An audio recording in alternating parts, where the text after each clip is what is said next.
Hello subscribers. Welcome to our YouTube channel Ships and Port. Today's news as 12,402 MSC container ship disabled in Dardanelles, turned back.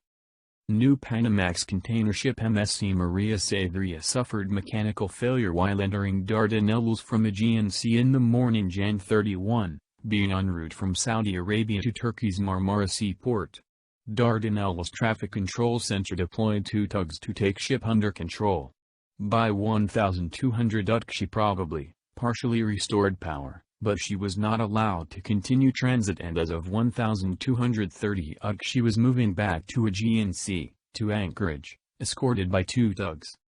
Container ship MSC MARIA SAVERIA, IMO 9,467,421. DWT 139,295, capacity 12,402, built 2011, flag Panama.